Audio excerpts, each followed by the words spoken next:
This is the Almost Awakened podcast, a no-nonsense approach to spirituality with your hosts, Brittany Hartley and Bill Reel. Here we dive deep into the wisdom traditions while acknowledging insightful breakthroughs in science, psychology, and human development. Our goal is to explore the good life and the very best of spirituality. No nonsense required. Check us out at almostawakened.org, where you can check out past episodes, make a donation, email us a question or comment, or find out more about the resources we shared. And now, today's podcast episode. All right. Brittany Hartley, how are you doing today? I am so great. How are you? Doing awesome. Excellent. Another chance for us to sit down and have a cool conversation. Yes, this will be a really good one. I'm really excited about this episode. And I don't know if you saw, we got a lot of positive feedback from our last episode with John Ogden. And John posted, he did some stuff with Salt Lake Tribune, and he's done other podcasts, and he's posted a couple places. And one of the things he said is that if you want to know more about, like secular approach spirituality, he referred people to our podcast, especially the episode that we did with Bart Campolo. So it was just an amazing shout out from John. And that was nice to see. Yeah, it's interesting. We were talking off the air just before we started here, and the whole goal, I shouldn't say the whole goal, but we have lots of goals. But one of the goals for me anyway is that I want to introduce people to things they're not thinking about. And as people are deconstructing a faith system, as they're looking at reading Brene Brown or thinking about, some piece of wisdom that they've latched onto, the reality is there's 1,000 other things. And to help people begin to get, for instance, our episode on the hero's journey, to get familiar with Joseph Campbell and to understand this story that is in all of our lives, the hero's journey.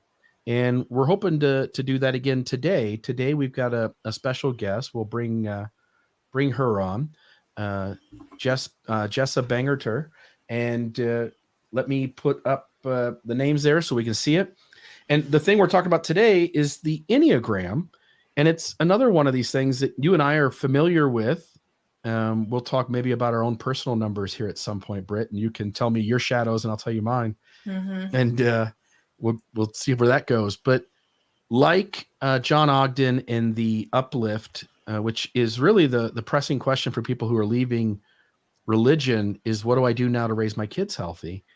And whereas that's for the children, I think the Enneagram can help us understand our kids, but it seems like it's really good adult information. And so Jessa, welcome to the program. I got you muted. Sorry, I got you. There we are. How are you doing? I'm great. I'm so excited to be here. Thank you for having me. Good. Glad you're here. We probably ought to start off, if you want to give us maybe a brief intro to you and who you are and why you're the one in front of us talking about the Enneagram, and then we can jump into kind of some information about it. I mean, honestly, if we want to be like a little bit spiritual about it, I probably manifested this a little bit. Bill was like the person that I identified most with in my deconstruction. Your podcasts, podcast plural, really just were influential to me. And so, yeah, it's kind of like spiritually, like this is huge for me. But yeah, I'm here. I have been deconstructing my faith for, I don't know, probably since 2018. And in that process, I just realized that, first of all, I wanted to, I don't think I'll ever believe in anything 100% again. I don't think I'll ever be able to. And the other part of it is that I wanted to be open to learning and experiencing anything and everything, and not taking it on as the truth, but just a modality to learn and grow and experience the human experience. And, I've done a bunch of different things. The Enneagram is one that has kind of stuck with me, and I don't know if I'll use it forever. But for right now, at this point in my life, it's a great tool to help me understand myself, understand the patterns that are healthy and unhealthy in my life, and also just to have empathy for other people. So I just think it's a great tool. Bill and I, go ahead. No, you go ahead, Britt. Bill and I, we've talked a lot before about how when people are deconstructing and you're in kind of chaos, that you kind of have to find something. Hopefully you hold on to it loosely so that it doesn't become your new religion, but you do need to find something to help you order your life, because you can't really stay functional in chaos forever. So it sounds like, was Enneagram the thing that really helped you to understand yourself and understand others and keep kind of growing and give you some order and structure in your kind of deconstruction? Well, when I first found the Enneagram, I just kind of saw like the very base level and I dismissed it. I was like, this is stupid. It's like another personality test. I actually dove really deep into human design and the gene keys. I don't know if you guys have heard of those. It's kind of like along the same lines of astrology. It's like, it's based on the time you were born. It's just a lot more in depth. And I love anything like that just sucks me in. So I did that actually, and that was really big for me for the first couple of years. And then I came back to the Enneagram. It just kind of kept coming up again. After breath work, I got my Reiki certification. I kind of like did all these different things. And then I came back to the Enneagram and started learning more of the deeper layers of it. And I was like, okay, wow, this is really special. So it took me a minute to get there, but that's exactly it. It's just a way to put a pattern to the chaos of the human experience for me at this moment. Yeah. And I know that, the Liturgist podcast covered the Enneagram. I know that there are folks out there who place some seriousness on it. And so do I, by the way. I also looked into astrology for a while and took that a little seriously. And again, not to say it's true or not true. To me, it's a little more abstract than the Enneagram. The Enneagram for me was really like, okay, there's these 9 types of personalities in the world. And if you understand, like when I took the time to understand my wife and the number that she is in here, it gave me a way to go like, oh, like she's going to respond better rather than responding to her the way I would respond to myself, responding to her the way she would take better is it lays out kind of those kinds of guidelines. So whether somebody's a 7 or a 4 or a 9, their personalities are going to be very different. And so we can interact with them different, which gives us the ability to cater our interactions with others based on what's healthiest for them and what works best for them to feel safe in the world. 100%. Yeah. So go ahead. Oh, sorry. Well, I was just going to ask you before we start, I want to make sure I know this. Bill, you said you're an 8, right? I'm an 8 with a 9 wing. Yes. Yeah. And then Britt, what are you? I'm a 4 with a 5 wing. Okay. Awesome. P.S. Britt and Bill, your names are switched. Oh yeah. Let's do that. Watch this. Ta-da. There we Okay. go. I was like, wait a minute. What's going on in my head right now? Thank you for pointing it out. I usually catch it about 20 minutes into the program. No, that's great. I just wanted to make sure. And because it really is every single number. People think that especially 4, and I don't know if this is your experience, Britt, but a lot of times 4s have a lot of resistance to any sort of label or, okay, you're a 4, you're XYZ, whatever the system is, they have a hard time. So it's like, no, I'm so much more complex than that, because we all are. And I think people dismiss this sometimes when they don't really understand the complexity, how we really are all of the numbers. We just have a tendencies. Yeah. Yes. To act and react in a certain way, and having language for that is really helpful. Yes, that to me is the main difference between this and something like astrology. Astrology is something that has never resonated with me. It's never worked for me. I have issues with it when people get.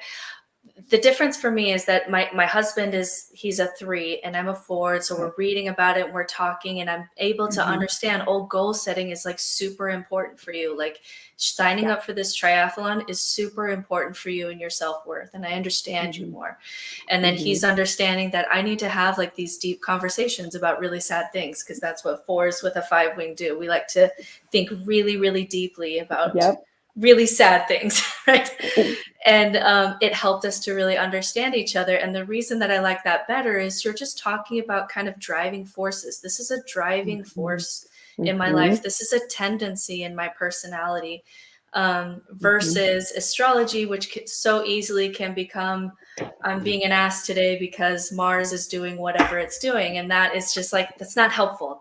It just never, to me, there's such a big difference between trying to understand human personalities and what motivates us versus trying to understand human behavior based on what the planets are doing, which gets really hokey really fast for me personally. Do you feel like there's more accountability for yourself and for other people when it is my responsibility, how I'm acting isn't influenced by an outside? Yeah. I do feel like horoscopes is a really easy path for spiritual bypassing, because horoscopes rarely does that work say, like, really get into your shadow work and really get into, if this is your strength and this is also your weakness, and you're going to have to dive into that. There's a lot of, I think, pop psychology positivity and whenever you use the word energy, you have to be really careful, because it can get into places that are really unscientific, and then it can get into really spiritual bypassing kinds of places. Whereas the Enneagram, one of the strongest experiences I've had with my husband is I printed out literally, what does a 4 married to a 3 look like? And it was one of the deepest conversations that I've had in my marriage, because you've got to understand that the 3 is showing up this way and is annoyed that I'm so affected emotionally by this or that. I'm thinking about these deep philosophical problems, and he's having a harder time, meeting me there. And we were able to sit down over dinner and say, oh, there's some mapping for this. Someone else, it really looked like someone else deeply understood our marriage who had never met us, because they were able to see, how will a 4 and a 3 show up in a marriage? And so that was deep. It was shadow work. It was deep work. It was deep understanding work. Whereas I think horoscopes can get really, the science behind it can get a little bit hard for me to follow. And I think there's a lot of spiritual bypassing that happens with that. But that's just been my experience. Right. Bill, you're muted. Yeah. I just was pulling it up as you guys were talking. So let me share my screen here. And while we're getting started here, Jessa, why don't you run us through what is the Enneagram? Because we're already losing some people going like, I don't know what the hell we're talking about. Sounds like it's like astrology. And it really isn't. It's something very different, although it does lay into some personality. So your thoughts there on what is the Enneagram? Yeah, don't leave yet. I promise. It's going to get so good. It is. It's fun stuff. It really is so fun. So the difference between the Enneagram and like all these other personality types, horoscopes, anything else, the Enneagram is not characteristics of your personality. It's the motivation behind why you do what you do. Like why you, like one of the examples I always think of is if somebody brings cookies to a party, right? A 1 is going to do it because they feel like this is like morally the right thing to do. This is this is right. It's right. Where a 2, it's the same action, but the motivation behind it is like, I want to connect. I want to have a deep connection with this person, or I want them to, be connected to me. Where a 3 is about how they look and how people perceive them. And so, if they're like, okay, I'm going to bring these because people are going to see me bringing these, and they're going to say, oh, like that was awesome. That was really kind, whatever it is. So all the way around, 1 through 9, we all have different motivations at our core. And like you said, Britt, Bill, both of you, there is so many layers to it, the shadows, and just being able to understand the complexities of why someone does something.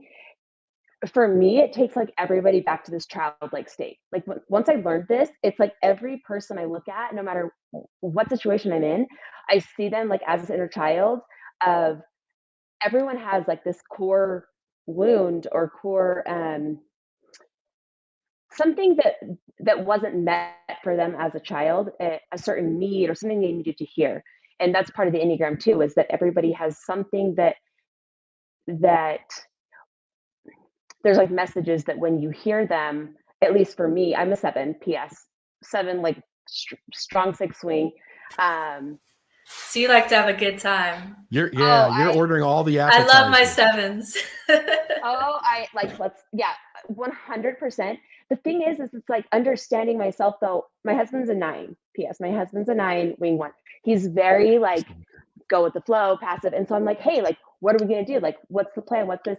And he's so laid back that having the Enneagram as a tool to be like, okay, my personality is very assertive.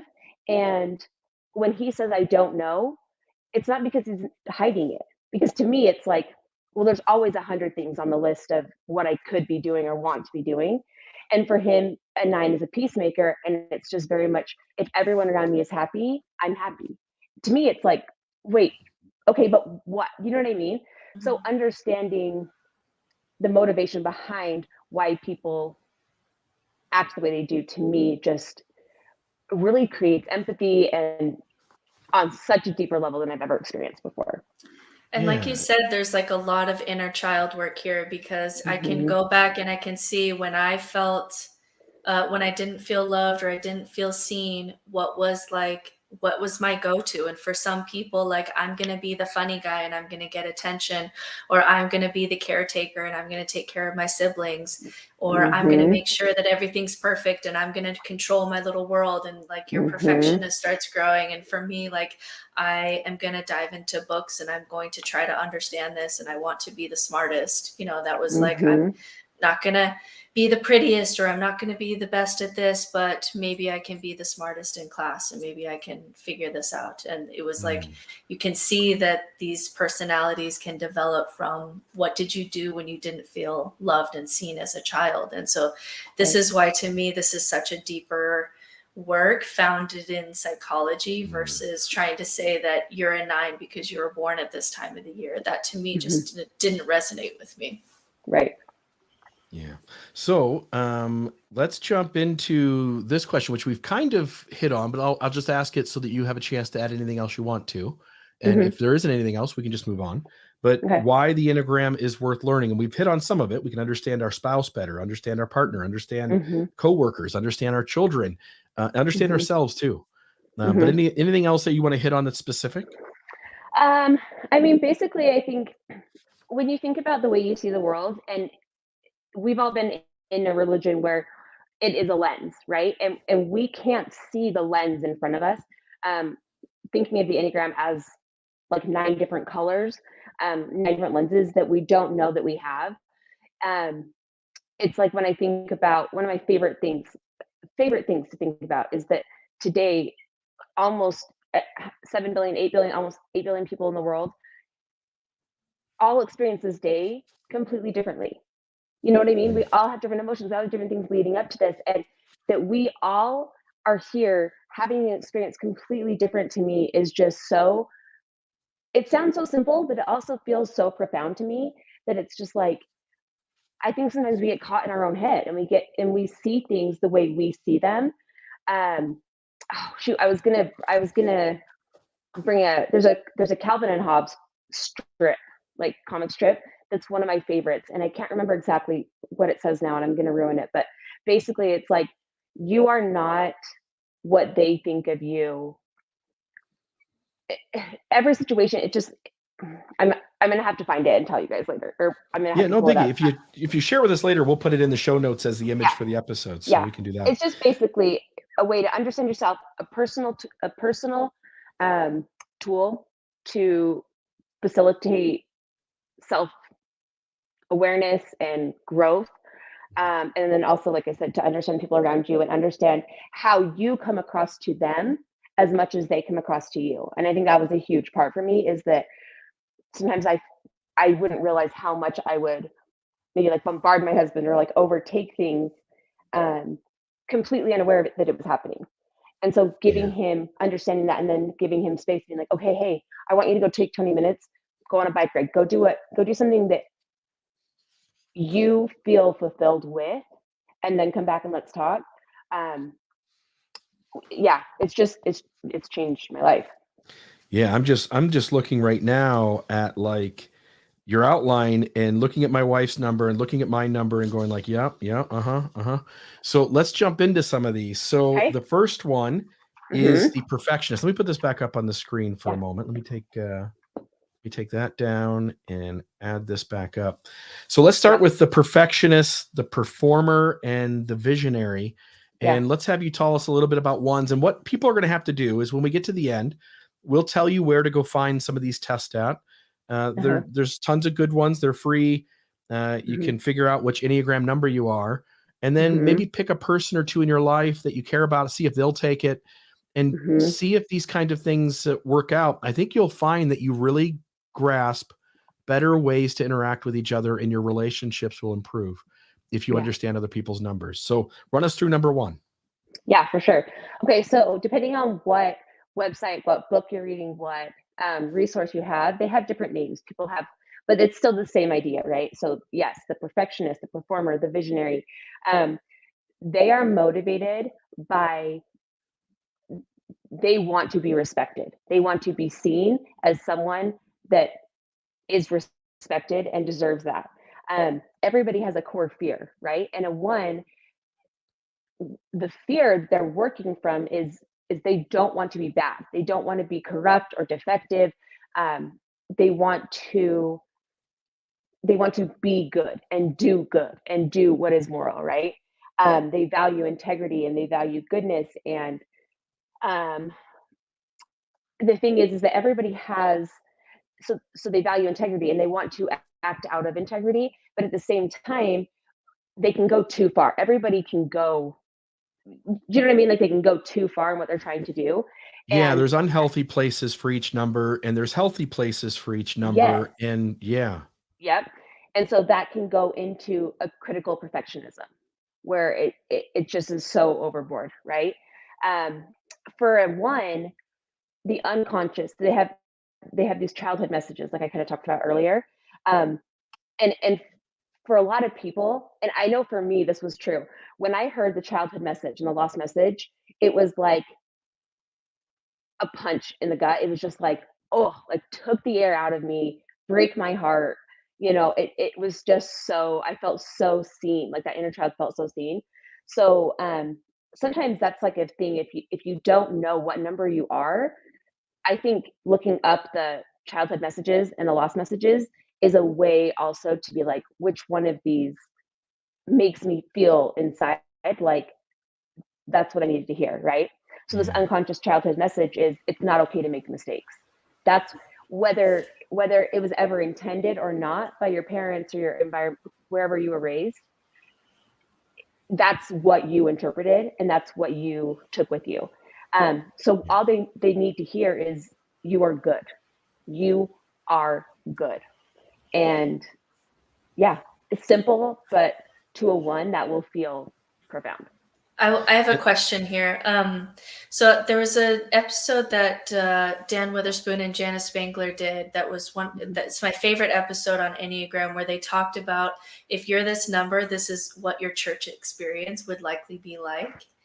And so I would love, and it was I could see this happening with all my people, right? Mm-hmm. And it was one of the most profound dives I've ever done.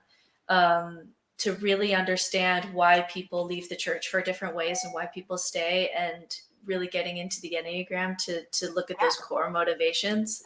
Like the loyal people, like they're not going to leave until you make them choose between them and their gay son. Like that's going to be the thing, you know? Right. So I would love to hear, like if you're a one, like what would, rather than like your experience in the church, since most of our listeners are no longer in that place, so if they're deconstructing, I'm guessing you would see that they're going to have to spend some time unloading good girl, like that I have to be good girl. Like that's going to be a big part of their deconstruction. So I would love to hear, like in each number as you go around, like what things you would expect for that person to come up as part of their deconstruction journey. And I'm guessing for this one, it would be like good girl kind of stuff. Yeah, for sure. Okay, so first of all, I haven't heard that podcast, and so I've got to go look it up, because so I created an Instagram account like a year ago, and I haven't done anything with it. It's just like the name is saved, and it was Exmo Enneagram, and I don't know if I'll ever do anything with it. But my dream was to create a page around each number deconstructing high demand religion and like what the like hardest points would be, what like growth points, like help with ideas of healing. I haven't done it yet. Do so it. I like Do that it. sensation of like, okay, Jessa, like you got to do it. You got to do it, because that was like my dream of when I was doing this Enneagram. I'm like, oh my gosh, like this helps me heal, and I want to help everybody else heal. But everyone heals differently, because what resonates with you or why you left isn't the same as the next person. So having a little bit of a map for different people, I have goosebumps. Like I always call them truth bumps when I get them. It's like, okay, this is like good, right? So yeah, so I don't know, and I don't have, but I will try really hard. The thing is with the 1, so every number has another number on the Enneagram that we go to in growth and then in stress, right? So a 1, when they're in a growth point, they're in a point of growing and of kind of tapping out of like the mental day-to-day stuff. 1s go to 7. And so they become a lot more spontaneous, a lot more joyful, they kind of let go of like what is good, it's like what brings me joy and what makes me happy. So I feel like if you're leaving the church or you are, you're out of it and you still have that programming of you have to do what is good, I feel like for a 1, just thinking about it, it's like find something that brings you joy, like true joy, right? And when you do that, I feel like that will help your soul heal and grow. Does that make sense? Totally. And I love that, because I've heard people do podcasts on like how do these personalities show up in church, but I've never seen anyone do what you're talking about, and that would be so interesting to look at. So we'll give you an assignment, go do the thing, and then come back on and tell me all about it, because I've been curious about that for years. Like, how would that look in deconstruction? And I haven't seen anybody tackle that. So, well, let me put this out into the universe, because I hate posting. Like, I hate the computer work, the social media, the tediousness. As a 7, I'm just like, okay, I'm so bored. I want to think about it. I want to conceptualize. I want to do all that stuff. I don't want to sit down, because if I try and create something, it's never going to be good enough. I'm not like, I go to a 1 when I am in my stress point. You know what I mean? As a 7, my stress point is a 1, and it goes into that like critical perfectionism. Can't handle it. So I'm going to put this out into the universe. If anybody wants to reach out to me and collaborate with me, and you want to do some of that stuff, I would love to explore this, because I would love it. So yeah, that would be cool. Awesome. So you've got them going into 7 in a growth point. You said in a stress point, the number 1s go where? To a 4. So To a 1s 4. become a lot more moody and a lot more rational. And P.S., I want to also say, when you go to your stress point, you take on the negative, not the negative, but like, yes, the more negative aspects of that number. So it's not like you're going to a 4 and 4s are all moody and irrational. It's like you take on the negative of the 4, right? Where you take on the positive of the 7. Does that make sense? Totally.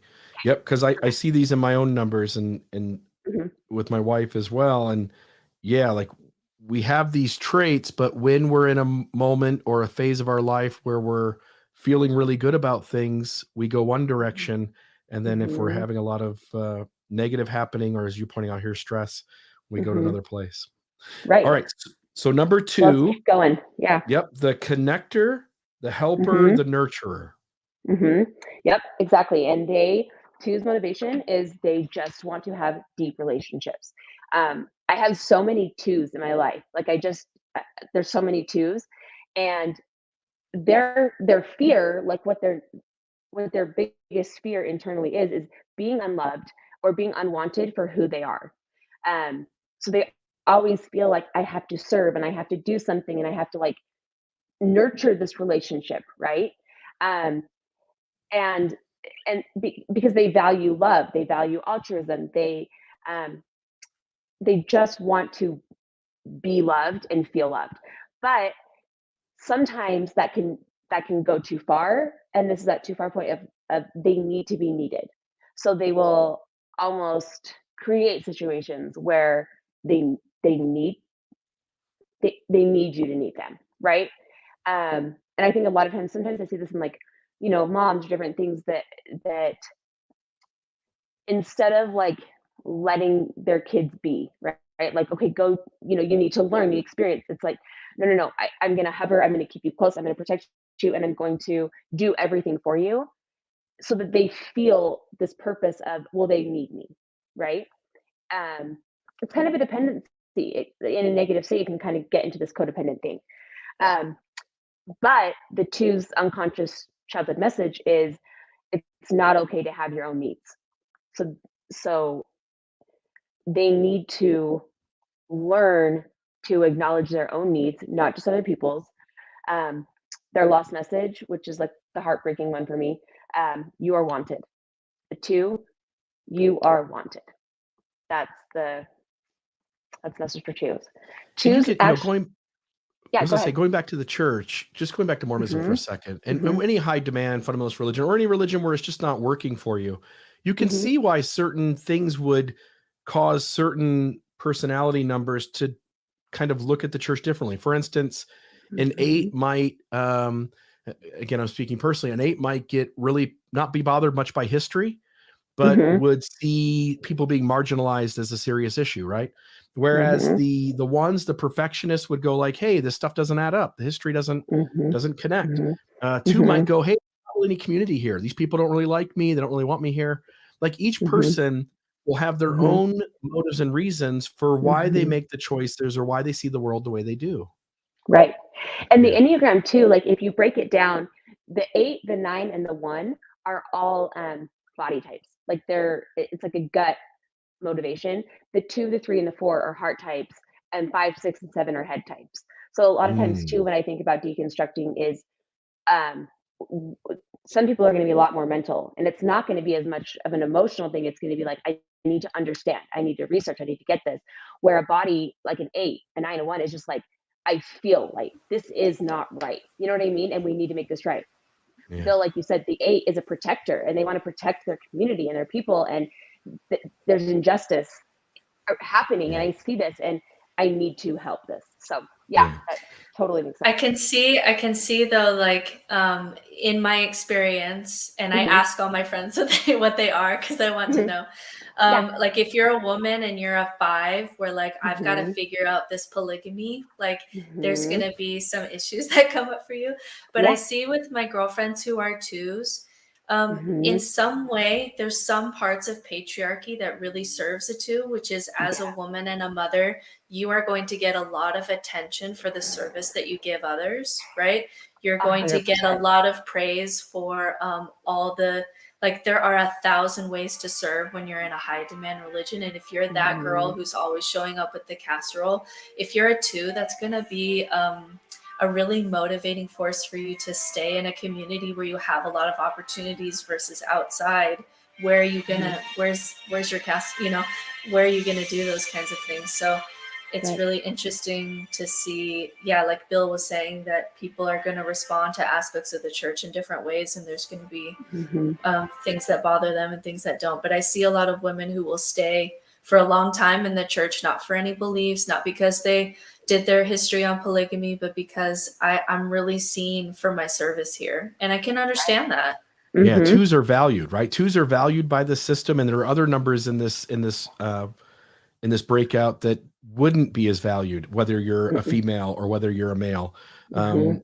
There are certain ones that seem to mesh better for one gender and seem to mesh better for another, as 100%. you're pointing out, Britt. Yeah. No, to like a Mormon woman, a traditional Mormon woman is a 2 is built for that role. Like this is cookie cutter.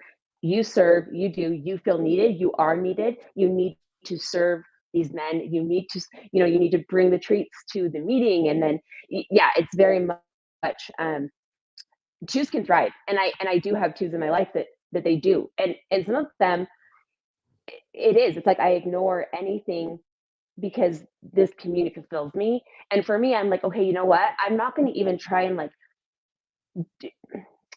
I don't want to ruin that for them. If they are uncomfortable, if you're unhappy, then 100% come here. Let's talk about this and let's like analyze this, right? But if you are being fulfilled in a role, then it's just like keep the like good for you. Like I'm glad that you get what you need. You know I'm what I mean? reminded, yeah, So- I'm reminded there's this one LDS video. I'll have to post it because this is like literally like made for a two. It's like this woman and she has to like, a neighbor's sick, so she's got to make a casserole, and there's all these needs that she has for serving others. And then her sister's coming into town and she wants to go out and have a fun time with her sister. And she eventually like cancels the sister and does all these service things. And then at the end of the video, it shows like, oh, that person really needed that casserole because they were in a such dark place. And it was like, this is it was the epitome of like, your needs do not matter. Like that was the message of the video. Like she couldn't go out and have a fun time with her sister because look at all the effects of her service and how much she changed the world, right? And it was like this perfect message for a female too, right? Well, and if your unconscious childhood message is literally, it's not okay to have your own needs, and that's just being reinforced forever, like 100%, you're going to interpret that and really it's going to resonate so deeply. Where some of us, it might be like, well, this is bull. I don't know if I can swear or not. This is stupid. I know this isn't right. You know what I mean? So yeah. So, and also I just want to point out really fast. So the 2 goes to a 4 in growth, where the 1 goes to a 4 in stress. The 2 goes to 4 in growth. And so they become the more positive aspects, they become self-nurturing and they become emotionally aware of themselves and their own emotions, their own needs. In stress, they go to 8, and that's when they become like aggressive and dominating. And yeah, just wanted to put that in there too. Love it. So awesome. So the next one is a 3. There it's listed as the achiever. The what do you have there as the other 2 named? Motivator? The luminary or the motivator. Yep. And like I said earlier, the 3's motivation is to be successful and to be impressive. It's so much about how people see them. The fear is that they will be worthless without their achievements. So they need to achieve, they need to do and achieve things externally, not just the inner self-work emotion. They need to do external things. And that's how they feel that worth. They want to be valuable to other people, but it can deteriorate and it can just go to like chasing after success or chasing after another goal instead of, is this really fulfilling? Is this really what I need or what I want? It's just about achieving the next thing. And it can get addicting kind of for them. The unconscious message for a 3 is it's not okay to have your own feelings and identity. It's like their identity is in what they do. Yeah. I know the 3s in my life. And again, all of these things it's hard to describe people. I don't want anybody to feel offended or hurt as we describe some of this, but the 3s are also performers, right? They want to be the center of attention in a room. If you have the person who kind of gets everybody all to get together and laugh out loud with some spontaneous moment or joke, like they were plotting that out in their head for 10 minutes because they want to perform. They want to get everybody rolling or to have the room kind of think they're the not necessarily the funniest guy in the room, but the person who's drawing attention to themselves. Yep. Yeah. And I'm thinking. Go ahead, Britt. I'm thinking, so my husband's a 3 and he is just a goal setter. He's an entrepreneur. He's a triathlete. Like it's a driving motivation. And his biggest fear in life, like he has nightmares about this, is like getting something like cerebral palsy, where I can't make goals and do new things, and I can't perform, I can't function, and my family would have to take care of me. I think it would actually be really good for him. I think it would make him grow a lot. But like his biggest fear is like, I would rather be dead than not be able to do the things. I don't know how I would function if I had something like cerebral palsy. It's his big, like he fears that more than he fears. Right. Yeah. And it seems as though when you look at some of these little messages, the unconscious childhood message, right? It's not okay to have your own feelings and identity. And then that lost message of you are loved for yourself. It's almost like no one's going to like what's in here. So I have to do something so that people see the thing I do. And then the thing I do will be worthy of acceptance and value, right? It really does hit at maybe some predisposition in the way we're born, but almost assuredly a lot of early childhood things that Mhm. happened in our world that didn't happen to the kid next door. 100%. 100%. Any other thoughts there on the 3? Yeah, I just wanted to mention, so the 3s in growth.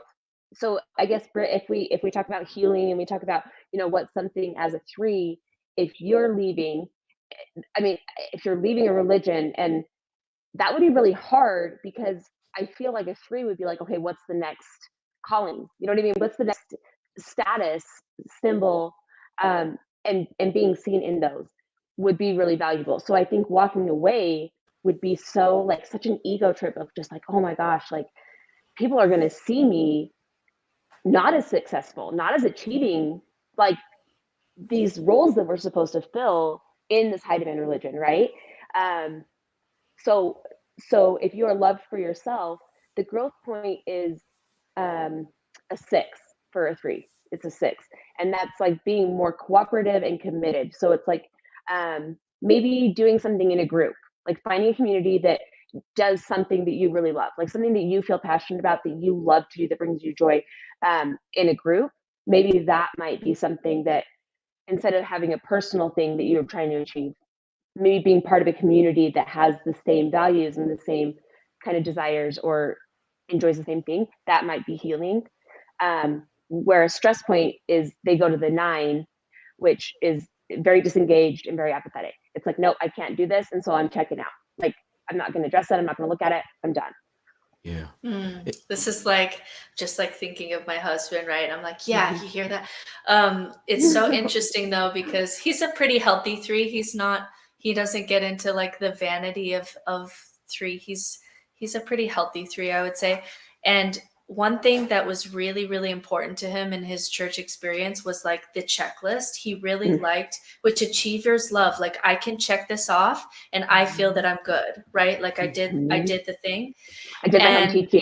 I went to church, and I did my meetings, and Yes. And so for a long time, like he didn't believe it. He was always agnostic. Even when we were first married, he was, really, whatever Joseph Smith was doing, like, didn't matter, like, don't want to read any of that. He loved the checklist. Like, he's an achiever. Like, let me do the checklist, and I feel like my life is on track and I'm good. That was like the driving force behind his church experience. And so the thing that made him stop attending, because we were doing like he would go to church and I would go somewhere else for a couple of years. But when he stopped was when I started doing Uplift with my kids, which we did for our last episode. And I made a list, like, Sunday morning, we're going to read, and then we go on a nature walk and we have a lesson. And I made like a checklist of what our Sunday morning was going to be. And once, like, I don't know if he's ever verbalized this, but this is what I think. But like, once that checklist was in place of like, we're doing something, we're not just not going to church, we've replaced it with something, he was able to let go of church and now doesn't attend. But he wasn't able to do that until he had some kind of like order, checklist. What are we doing Sunday morning? Until we could replace it, he felt like he had to go, or else he felt like, I'm not doing anything productive with my Sunday. And that was and once we had that in place, now we don't attend together, but it wasn't at all, church history issues. It was the checklist makes me feel really good. And that's a 3. Yeah. I wish I could bottle this really fast just before I forget. Bill, I'm so sorry. You're good. Please. I want, if anybody is willing to, okay, you can write me on Instagram, like Jessa Bangerter or EnneaApp. I'm gonna, like, I think it's public already, but like, I'm gonna start interacting. If people can write me with your number, tell me what number you are, if you've tested, whatever. Tell me why you left. What was your shelf breaker? What was what was that thing? And then also maybe like a tiny little bit of like, where are you now, or what has helped you heal? Because like that, having that insight, Britt, of your husband is just like mind blowing. And it's like, oh yes. Like, I so see this and I get this. And I just feel like there's such a cool tool here. It has so much potential. So I just wanted to say, I wish I had something like that. And it would be cool for if you ever like put together a survey, Bill can post it on all of his platforms, but I just would love to have had that resource, because of course 10 years ago, I'm like throwing all this information about the church and all the stuff that Bill and I are learning and talking about. He couldn't care less, like couldn't care less, right? And if I could have just said, hey, instead of going to the church, I have this really cool like structure over here that let's do this thing because I think it's more healthy. Maybe we would have like, you know, I didn't have the language. I wasn't speaking to him in his language at all. And so it just caused all these issues for years and years, you know, why? Anyway. And so I imagine, I imagine, you know, not to pick on Mormonism, but to just note like patriarchies, you know, a 3 female and a 3 male are going to operate very different. We're getting ready to talk about the 4. Those are going to be treated very differently in a patriarchy, in a system that values male voices over female voices. And so some numbers, depending on your gender, you might be a huge success in your local ward or system, the Rotary Club, Kiwanis, whatever it is. Whereas if you're the other gender, if there isn't space for equal voice in that system, you may have a very different experience. And so even as you're out and about and you go like, I'm a 4, oh, you're a 4. Well, that doesn't mean your experience is the same. You may have run into roadblocks or confrontation in different ways. 100%. Yeah, the gender binary and the lack of space to have that fluidity and to not be seen as, you know, as negative or positive, depending on how you identify as. Yeah, that's a huge aspect of it. That's a good point. Love it. Okay, so 3s, did we say they go to 6 and 9, correct? Yep. Okay. So keep going. So Britt. Let's talk about number 4, the individualist, the artist, the romantic, and on this screen, let's see what they call it. They call it the romantic and individualist as well. Yep. So they want to live a significant life. They never want to be without identity or their personal significance, like who they are. And Britt, tell me, like, if this is not, you know, if this doesn't feel right to you, but this is, because like I said, I'm not a 4, but they really value authenticity, and they want to be significant, but they want to be significant in a way that is very authentic. It's not about show. It's not about, if it's not authentic, no. So in the church, you know, if you start figuring these things out, it's like, wait a minute, there's a lot of fluff, a lot of stuff outside. This picture is not authentic. That would be hard, I'm sure. Like, do you have anything you want to say about that? Yeah, just all of that rings true for me. Authenticity is just a really driving force. I don't like small talk. I instantly want to go when I talk to people, like, what's your deepest fear? Like, what's your deepest motivator? Why do you do this? Like, I always, 4s that I know, and we're all very different, because it's interesting, of all the Enneagram types, to me, 4s are most different from each other. Whereas like when I go to triathlon, sometimes I go to like these triathlon places and they're all entrepreneurs and they're all triathletes. And I'm like, this is just a group of 3s. But because 4s, because authenticity and individualism is so important, we're all super different from each other. And that's okay. Like we like people who are just authentically different, but we often don't have, like, if you get a bunch of 4s together, we'll all look really different because we want to be our most authentic self. And so we're incredibly, really deep people. Like, we like to swim in deep waters.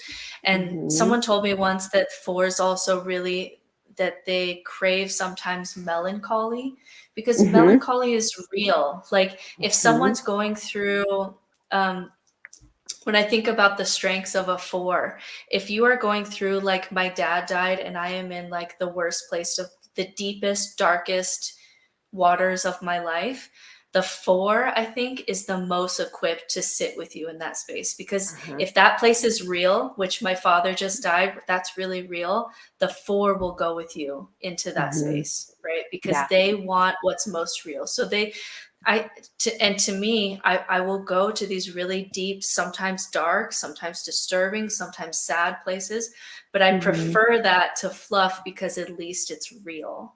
And so Right. that was kind of just my experience as a 4. And so, yeah, inauthenticity at church bothered me. I also have a really strong 5 wing.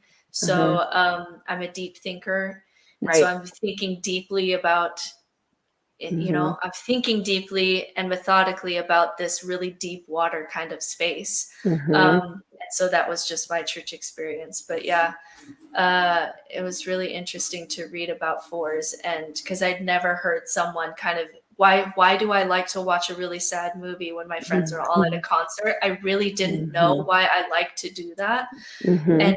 it felt almost like something was wrong with me. Like, why do I prefer Mhm. to like watch that weird documentary over going to that Mhm. concert with my friends? And I didn't Mhm. know that about me until I understood like deep waters feel really authentic to me. And so I Right. crave those spaces. I Yeah, think that these are feels artists. validating. Sorry, go ahead, Bill. Go ahead, Well, Bill. I just no. Finish off what you're saying there. No, I was just gonna say, I'm sure for a 4, the Enneagram would be, if you get past the label, very validating of just, Mm. this isn't something wrong. I am not broken. Like, this is just me. Yeah, I know that this is where it says in your thing there, the artist. This is where our creators are. This is Mhm. the folks who are writing really deep music and painting Mhm. paintings, and I mean these are the creators. These are the folks that are putting really deep ideas into some format that the rest of us can participate and sense Mhm. into a little bit. Yeah. As you guys talk about melancholy, this is also the space. There's a lot of folks here who maybe deal with depression in a little more real way than the rest of us. Mhm. Not that, every human can have that experience, and you don't have to be a certain number to experience it, but there's a larger number of 4s who experience depression and other kinds of the depth of emotion, as Britt was talking about. We've got a daughter who's a 4, and it scares Oh, me. okay. Sometimes Does it? she's in that really tough space where the world isn't the way she'd like it to be, and it hurts a lot. Yeah. Yeah. And I think Yeah. for you having that awareness and understanding that your daughter, if she does like identify as a 4, um, having that awareness of, okay, like, even how to help her or let her have her space to process. Because the thing is like you said, like, yes, like 4s might be, they might be more susceptible to depression. Thing is, I think that we all kind of are, but it's like how it shows up and how we deal with it is so Yeah. different. As a 7, I've dealt with depression and anxiety for a long time, but it's just like I cannot even go there. Like, I Yeah. distract myself, I'm thinking, I'm learning something, I'm doing something, because sitting in that, it's like when you said, I will sit with you, like in this grief, in this thing, where if someone's, dad dies, I'm like, hey, come with me. We're gonna go do this. We're gonna go, there's this class, we're gonna do this, we're gonna get your mind off of it just for a minute. Then you can go back and Yeah, you yeah, can be totally sad. different approach, right. And I want to help, but it's like I'm not gonna, I don't know what to say. I don't know what to do. I feel like I'm helpless. So I'm like, hey, Yeah. let's go do this. You know what I Let's go mean? skydive. 100%. Let's do anything. Like, let's just get your mind off of it. You don't have to think about it for a minute, And because I'm that's, like, Yeah. let's just lay down and cry. That, because for 4s, depression is like, and I wonder if your daughter is showing signs of this, Bill. Well, it's like a deep existential depression, like the nature of life, the nature of suffering, the fact that there's so much suffering, these really big questions where, why, and so there's like a depth to that depression that actually you need some more things than just medication and sunshine. You need something a little bit Mhm. more hefty for that depression to, Mhm. why is life worth living? Like that's where 4s will go. And so to me, the reason I found a job that I love is because in coaching, I'm helping people in their deepest, darkest waters. Like I'm meeting people. Mhm. I'll have a client say, life to me is meaningless, and I deconstructed, and now I have to remourn my father's death, and I don't have any identity. These are really deep places. And for me, trying to be a healthy 4 would be, instead of laying on Mhm. my couch and crying about it, I can sit with this person and actually make both of our lives a little better by being there together in it. And so that's why I've found the job that I wanted to do, because any job that was fluffy or just like doing it for Mhm. the money, like I'd rather just be homeless. Like I would truly Mhm. rather be homeless. Yeah. I just think it's so Mm. beautiful because it just shows exactly like if people are so true to themselves, your community, and I know Bill, like you've talked about this a lot about like reading Sapiens and reading like the evolution of how people interact and all the evolution of language, all these different things. When you think about it like that, is just like every single person I feel like has so much value and so much to give and a gift. And it's like if we're all authentic to ourselves, we all serve in different ways. Like that is so needed. There is also a need to be like, okay, now we need to step out of it, but like, you know, we also do need to slow down and process this, right? Like, because if not, you're going to go to bed and it's still going to be there. Like you're just trying to shut it Yeah. out and it's still there, you know? I just feel Yeah. like everybody has such a gift to bring.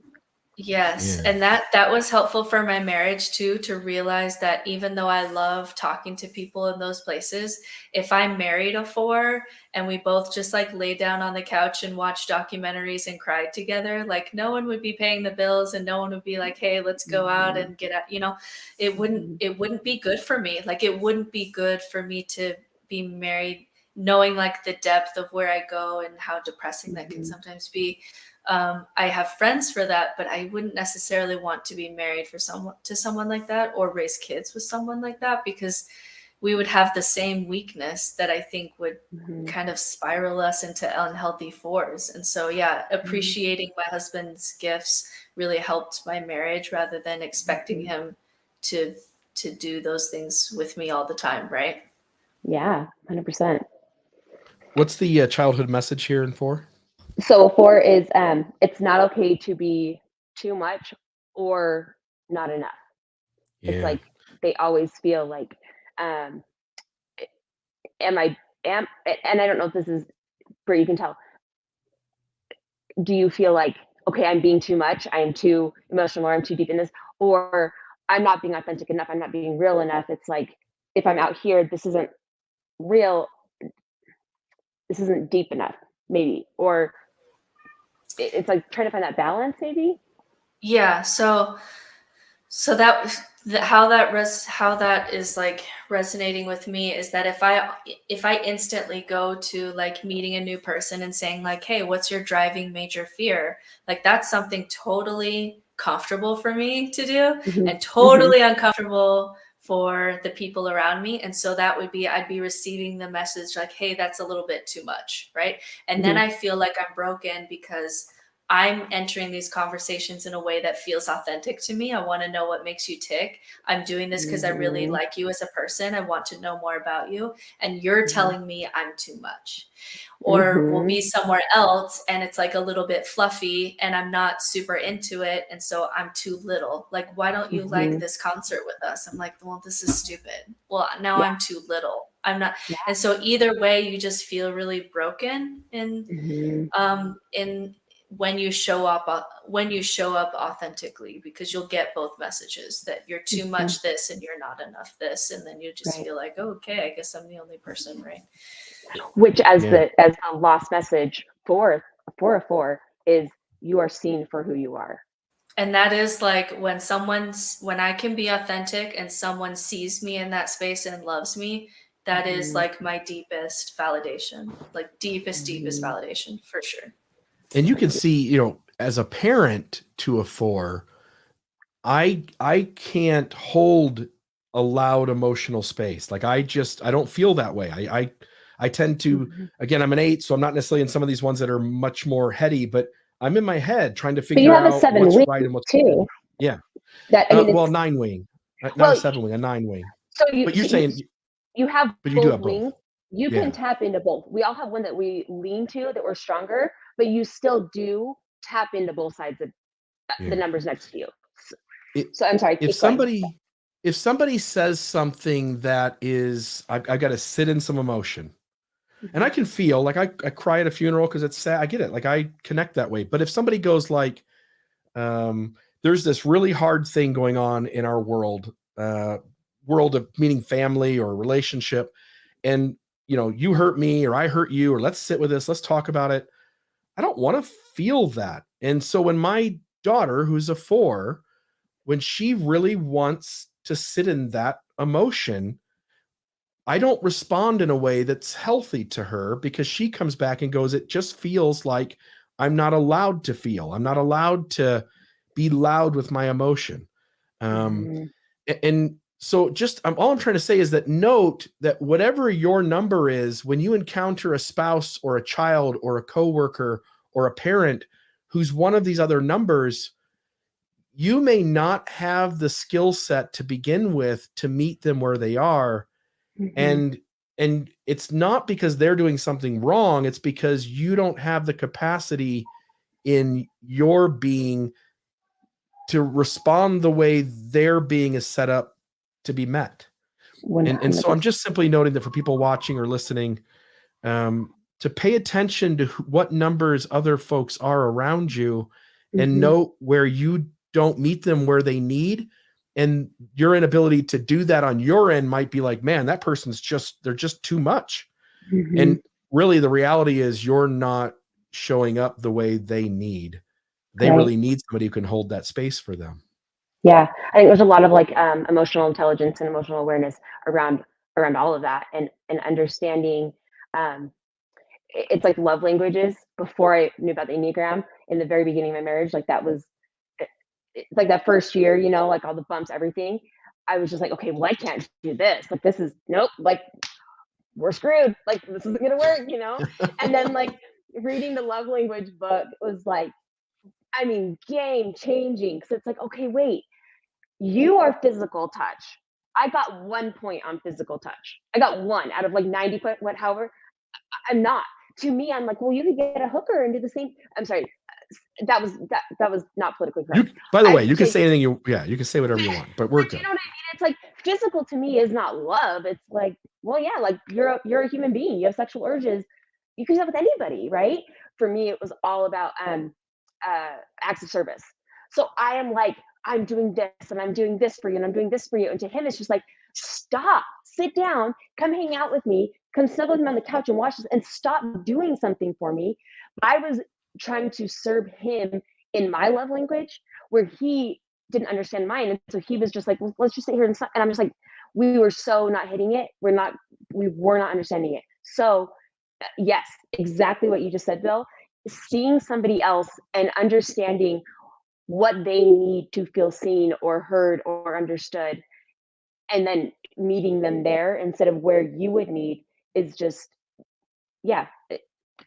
It's no wonder relationships are so damn hard, huh? Like we're all the way we operate, our center of motives and intention is so different. The behaviors we have, the things that appeal to us. You know, if you're a person whose love language is gifts, you walk around the world giving everybody else gifts, and most of the people don't want them. I don't like gifts. Man, you can give me a gift, it's great, but it doesn't tell me you love me. It doesn't do anything for me.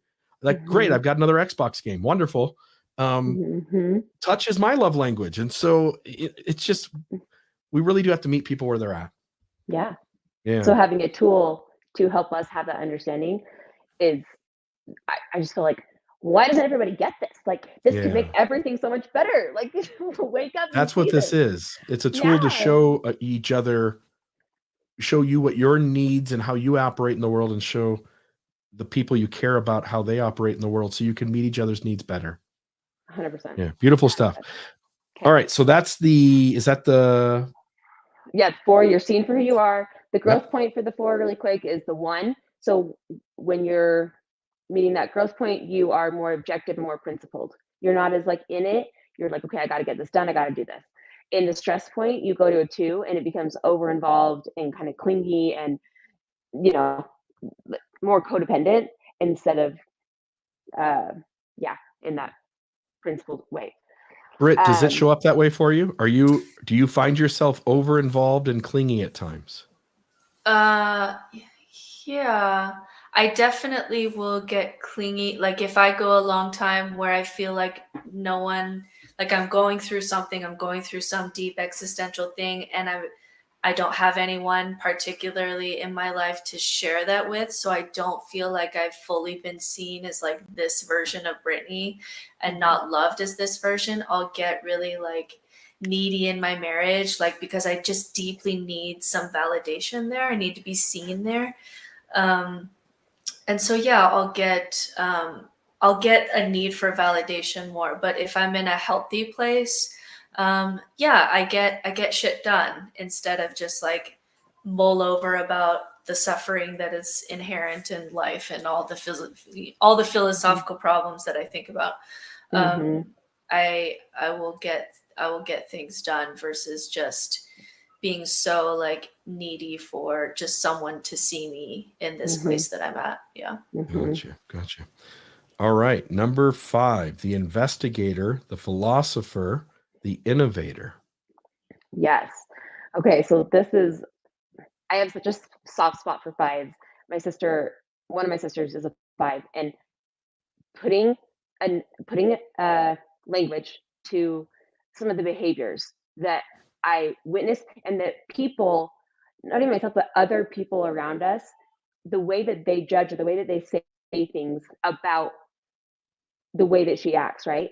They take it so differently than, and I'll explain this, but like when I learned this, it was like, again, that inner child, it's like, okay, wait, they just want to feel safe. Like, okay, I'm sorry, I'm going off. Okay, let me back up. Okay, so the motivation for a 5 is to be self-reliant and autonomous.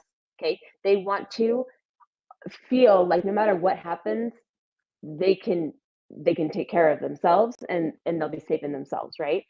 They fear being incapable or incompetent, or not knowing what you need to know, or not being able to do what you need to do, again, to feel like safe in yourself.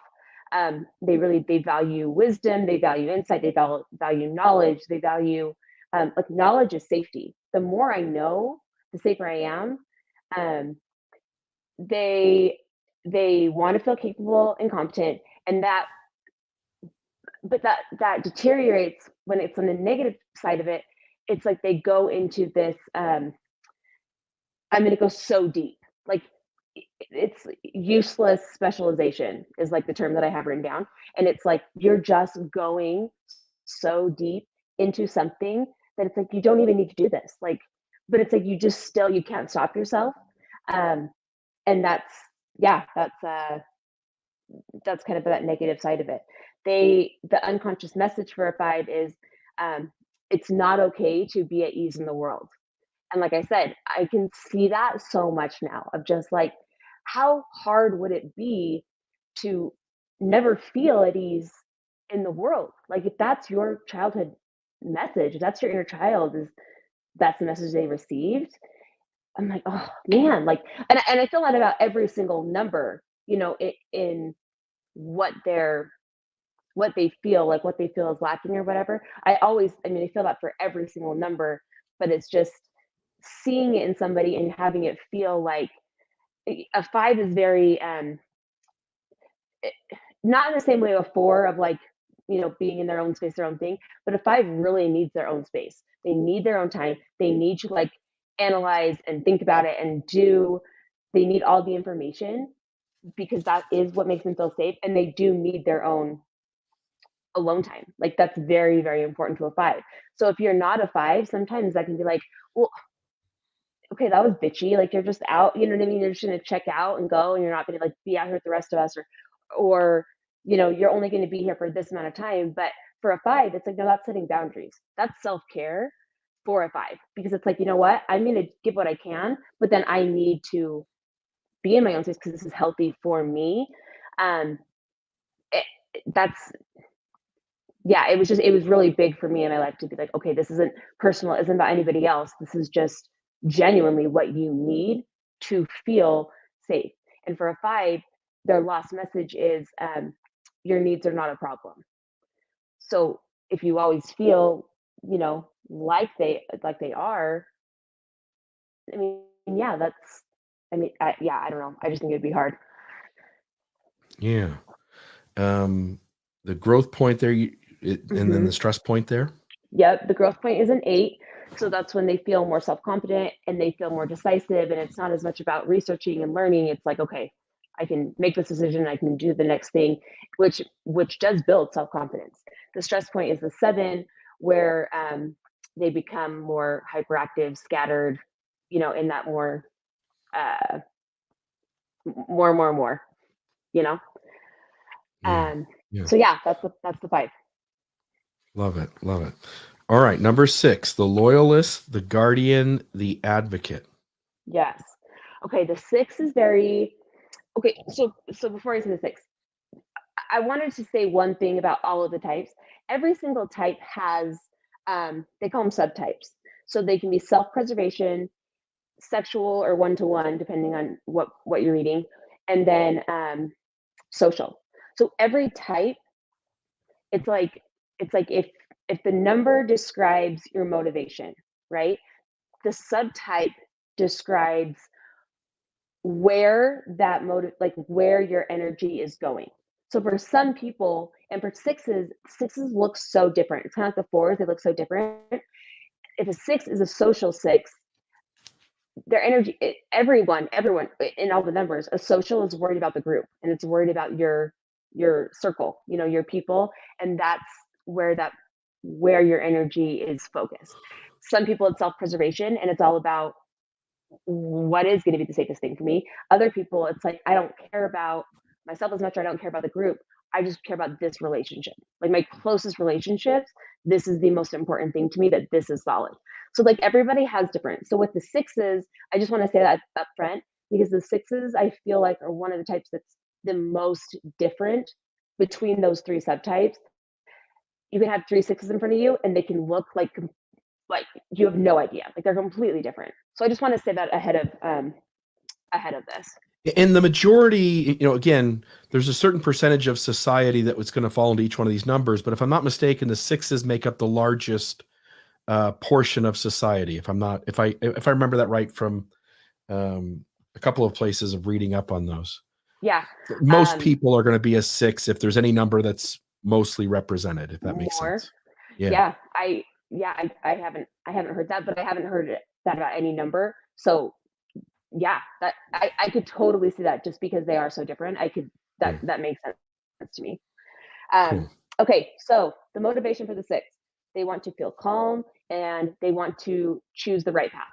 They want to, so again, let's bring it back to, religion. They want to feel at peace, but they want to, again, choose the right path. They want to do what they think is the right thing to do for safety, for security. They fear having no support or guidance and being unable to survive on their own.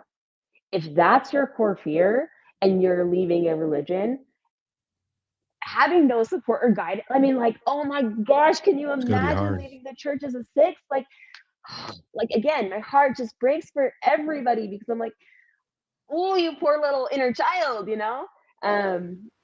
Anyway, so they value community, and they value security. Which the church gives you those 2 things in bushels, huh? 100%. The 6s that I know that have deconstructed, like for 5s, it'll be like some, they went on some church history thing, and then they transitioned, and they'll find some new order or structure or something like that. But the 6s, like the couple of 6s that I know, like it really blew them up. Like it really destroyed them at a deep level, because a 6, they're loyal to their beliefs, and they're loyal to their family, and they're loyal to their people. Like that's, I'm loyal to my beliefs and my people. And so if that is your driving force, and you have the gay kid who now you have to choose between loyalty between your people and your gay kid, and you choose your gay kid, you're gonna, like, literally it will feel, the 6s that I know, like it felt like they were dying, because they lost the thing that gives them motivation to live, which is, I'm loyal to my beliefs and my friends and my family and my people. And you lose all of that at once. And then you have that lack of security. I just see that 6s will last a long time in the church, but when they do leave, it's a really, really tough road. It's a really, really tough deconstruction. Yeah, I think finding the Enneagram as a 6 would just be so validating and so helpful. Just for exactly those reasons. Their desire, that's their desire, is community and support, and that security. And the unconscious childhood message of a 6 is, it's not okay to trust yourself. So if you're making this huge decision to leave and to do something, and that's your inner that's your inner child's message, is that must be terrifying. That must be terrifying, like truly terrifying. Right. And so their lost message, what they need to hear is you're safe. Yeah. You are safe. And it's hard to give them that message as they're stepping away from all the safety of the things that are behind them. So Mm-hmm. even as you're trying to comfort a 6 who's deconstructing, that's not going to be easy. No, Mm-mm. it's really not. The growth point of a 6 is 9, where they become more relaxed and optimistic, and and not as worried about that security. And their stress point is a 3, and that's where they become more competitive and more arrogant in how they act and what they do. All right, we are on the last 3. So we've got 7, the enthusiast, the explorer, the energizer. I'll just tell you this. Britt may know this a little bit. My boss, my friend, Chris Bloxham, is a 7. He claims he's an 8. I'm just going to say on the record, he's not an 8. He's a 7. He is a 7. He's loves a 7. The first time when I met him, he said it was at his house, which is a lovely party house. And he literally said that the first time I met him was, yeah, I'm Mormon, but I like to have a good time. And that is a typical 7. When I'm out to dinner with him, what he does before anybody else can say anything, he grabs the menu and he orders every appetizer available. And then he's like, I'll put it on my check, appetizer of all the kinds, put them out, let everybody try them. Which one did you like? What did you like? What's new? He is wanting to try everything, and he wants to do it today. Like, I don't know how he doesn't realize. I mean, to me, that's mind-blowing because it's so like stereotypical. Again, I'm a 7. Shocker to anybody, enthusiast, energizer, whatever. Again, I'm a 7 through and through. Positive, negative, all of it resonated very deeply for me. But the 7, your motivation is to feel satisfied or content. So for me, it's like there's almost an anxiety. You do feel anxiety a lot because it's like, okay, what are we going to watch tonight? And I will spend like 40 minutes just like looking through like my saved list of like 100 things, because it's like, well, what if this isn't as good as that one? Or like, what if I watch this one and then I'm like, oh, it wasn't that great. Like, we should have watched this one. And I spend so much time just because I'm like, I don't want to let anyone else down. I want everyone to have a good time. I want everyone to enjoy it. There's a lot there of like, you're just never completely satisfied or content because there's always more to experience or more to have. Yeah. You want to have a fun time, and you need a lot of variety. You need some variation. And that thirst may be unquenchable. Yeah. And in the negative aspect it is like, that is the growth point for a 7, is to become more centered and more in the moment, because you are always anticipating what is coming next and what can I do, and there's just always more possibility. There's always something next. So for a 7, being grounded and being in the moment is, that's a huge thing. So if the motivation is satisfied or content, the fear, which again, the difference between a 7 and a 4, the fear is being deprived or trapped in pain. So like sitting in something and being stuck in that and not being able to escape that or get out of it is just absolute hell. Like, nope. This is like, I feel like I didn't know this, but I feel like now looking at it, one of my goals a few years ago was every year for my birthday, I listened to like a podcast or something about how memory is something that's new and novel, traumatic. Like, these are the things we remember, right? And so if you look back on your life, what do you remember? Something new and novel, that stands out. So I'm like, okay, for my birthday every year, instead of doing a present, I'm like, I just want to do something I've never done before. I want to have a new experience. I want to do acro yoga. I want to do something for my birthday that I've never done before. And I just feel like it's just something that I feel like now looking at it, it's such a 7 thing. You want to experience being a human in every aspect. They value freedom and openness. Their desire is to be happy and content, but that deteriorates into frenetic escapism. You're not in the now at all. Again, the unconscious childhood message is it's not okay to depend on anyone for anything. my worst moments, it's like, yeah, to me, that just was like, I don't like to cry. I don't cry often, but it was like reading that was just like, okay, I'm gonna cry. Yep, yep. I feel it. The last message is you'll be taken care of. For me, it was just like, no, I won't. Like, I gotta have it because I won't. But I love that idea. Like, I love the idea of being, you know what I mean? So, yeah, that's the last message of a 7. Yeah, I can see a lot of these in him, both the good and the bad. Like we all have these pieces and parts. And again, when I learned the Enneagram, I adore him and he's a great friend of mine. But we all have little abrasive pieces that Mm-hmm. bother the person next to us, right? And so his little abrasive pieces, when I learned the Enneagram, it made me much softer to that. Mm-hmm. And I hope, I hope people, as we get ready to talk about the 8, I hope people will be a little softer with me, Oh, doing even just like writing this stuff down, and you had told me you were an 8. It was so much of it. Again, I'm like baby childhood Bill, like all of these things. I was just like, oh, everything makes sense. Like why you do what you do, how you've done it, how like your disciplinary counsel, everything. It was just, again, I get goosebumps because it was just like, oh my gosh, like this poor inner kid, like Yeah. no. So yeah, yeah, we'll get into it. I love it.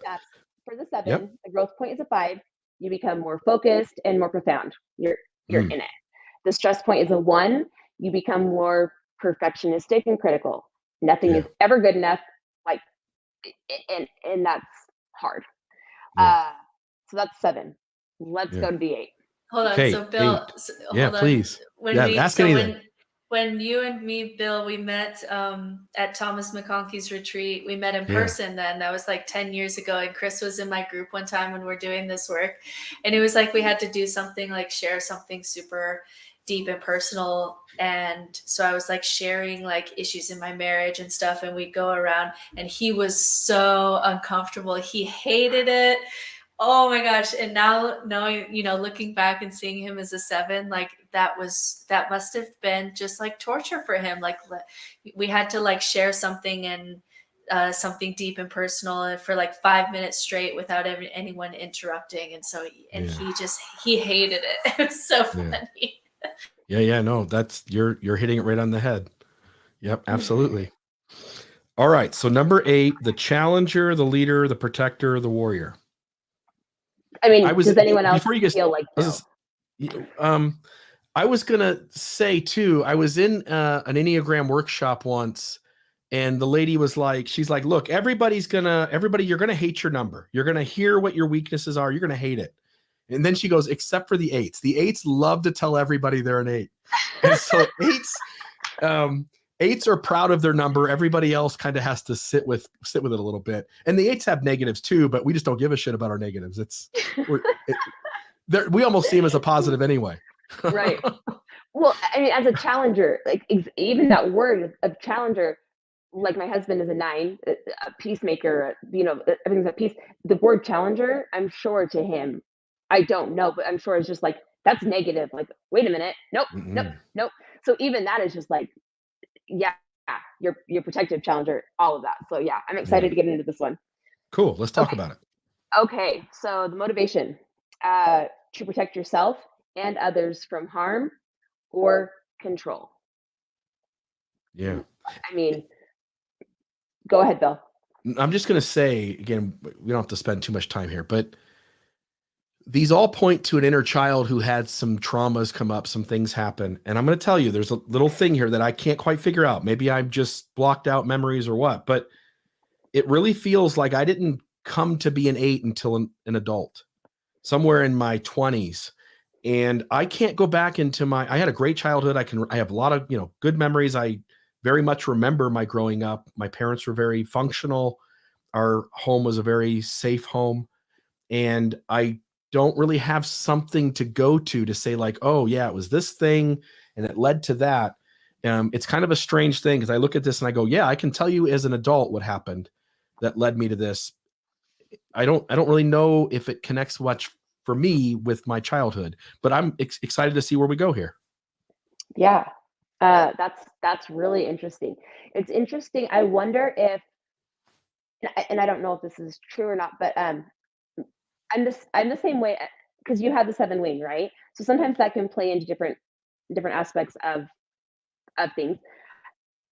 I'm learning now that I do block out bad memories, anything that was like negative, I forget.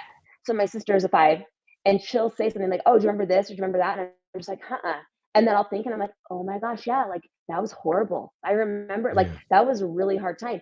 I have no, like, I could not recall that if you asked me to until like the things are brought up. So I feel like there is a part of maybe because I feel like when I look back, I'm like, "Oh yeah, no, everything was happy, everything was good." No, there's a lot of shit that wasn't good. Yeah. No. I'm Do you know with what I you mean? there. Does that make Yeah. sense? So I feel like when you Yeah. say that, I'm like, no, I get that for sure. So I yeah, was an adult sitting with my parents and going, I just had a memory that my parents were always just amazing parents, well-rounded, handling things well. And then I'm sitting down with them as a 25-year-old with 45-year-old parents. And in my head, I'm like, man, you guys were way more fucked up than I thought you were. I know. Right. Yeah. But on the other side of that, so same, like exact same, looking at my parents, but also I'm like, wait a minute, I can also see their inner child in both of them and like understand so much of why they did parent the way they did. And it's like, to me, I'm like, no, you guys were great as an adult. Again, it's like, oh, no, you guys didn't know everything, or we didn't. I don't know everything either, but like, you see them just as a person, as a human being, and not as this like authority figure that has it figured out. To see them just as a human being and to see them on a deeper level of, okay, wait, like this is, your inner child. This is your inner wound. This is like what you are coming from. Yeah. So much more awareness. So yeah, I see that. Okay, Bill, tell me what you think about this. Okay, the fear, being harmed or controlled by others. Again, I can absolutely tell you from the age of a young adult that I'm not going to let you, I might let you think you're controlling me. You will not control me. I may play along, but I'm in my head already working out how I'm going to be one step ahead of you at every turn. I'm not going to let you can maybe embarrass me. You might be able to mock me in front, but I will get the last move in. Anyway, yeah, I won't be controlled by anybody. That's not going to happen. Yeah. Okay. They value truth and justice. Yeah. Again, as an adult, yeah. As a kid, yes, but it just wasn't profound. But yes, as an adult, I'm not. Truth and justice really matter. And it's weird. I work as a pawnbroker. I am unethical in my livelihood at times. Like I have to put on a face and pretend to be something and manipulate the person on the other side of the counter. but truth and justice matter too. And they're both true, I don't know. Okay. Anyway, because there were other numbers that focus on, there was other numbers that focused more on ethics, like was it a 2? Let's see here. Let me go back to 1 is like about, ones are, they won't be corrupt, effective, integrity. Like it sounds like they're doing a better job than me, So anyway. Oh man. Yeah, that would, Truth and justice. Yes. Truth and justice. Okay. So you desire to protect yourself and determine your own course for life. Yeah. I'm gonna walk my own path. Yeah, that's very much. And in protecting others, we get into that here. I don't know. Maybe it's not there, but the whole idea of the 8 really is protecting other people. Again, that top one, motivation to protect others. The motive to protect others has always been a little stronger than protecting me. In fact, about 2/3 of my fights as a kid growing up were because somebody picked on my brother, somebody, my cousin, somebody talked down to my dad, whatever it was. Those moments really got me raged way more than someone hurting me, if that makes sense. Oh yeah, totally. Yep. Yeah. The 8 is very much the protector. I 100%. Would you say, Bill, that it's part of the reason for why you continue to be vocal in ways that you are, because there are people in the church who don't know the truth, and they also are controlled on some level, whether they know it or not. And some people will stay and continue to be a voice in that space, and then some people, they'll do that for a while and then they stop. But because you're an 8, does that bother you that there are people who are giving their lives to the church and don't know and are being controlled on some level? Is that a motivator for why you continue to do what you do? I will be damned if the answer is yes. if I don't help people that are being hurt on the edges. I don't even know how to explain it. My number one factor is not to let someone get hurt on my watch. And because I'm such a 8s can be assholes too, right? Like, so I sometimes cause hurt to other people. Like my need for rightness, and not rightness in the way some of these other numbers put it, but in like, hey, like you're hurting somebody, that's not right. My effort to right that wrong, I sometimes am adding to the harm in the world, because I'm coming on too strong to the people hurting somebody, right? It can be kind of messy. But yes, Britt, I am still doing this because it's helping people get out of harm's way. Yeah. So you can see why that would continue to motivate you year after year. And then the couple of 8s that I know, and these are men, so I don't think I have actually my mom is an 8. But the couple of 8s that are friends of mine, they will stay in the church for a long time because they almost like to show up to have something to push against. So the friend who co-runs the Boise group with me. I stayed in for a long time. Yeah, go ahead. Yeah, the friend who runs the kind of post-Mormon group with me. I think there's a part of him that really likes to show up to have something to push against. There's something wrong here. I can say something. I can protect someone. I can push against something that is doing harm and make it better by me showing up. And so there's something about 8s that even will stay in that place longer because they just need something to push against. I'll tell you a good, this will ring a bell. Wendy Montgomery, if you know her very well, she's an 8. And you spend 10 minutes with her. Her and I get along so good because it's just 2 8s in the room talking about all the injustice in the world. And she is about as strong of an 8 as I know. And so, anyway, that rings a bell for me. But really changed the world. She fought. She's a mama dragon, right? That's her name. Like, I am going to fight because I'm going to protect these children. And look how long she stayed. Yeah, look how long she stayed around. Right. Right. Because there's something to push against, and there's something about you that enjoys that. Yeah.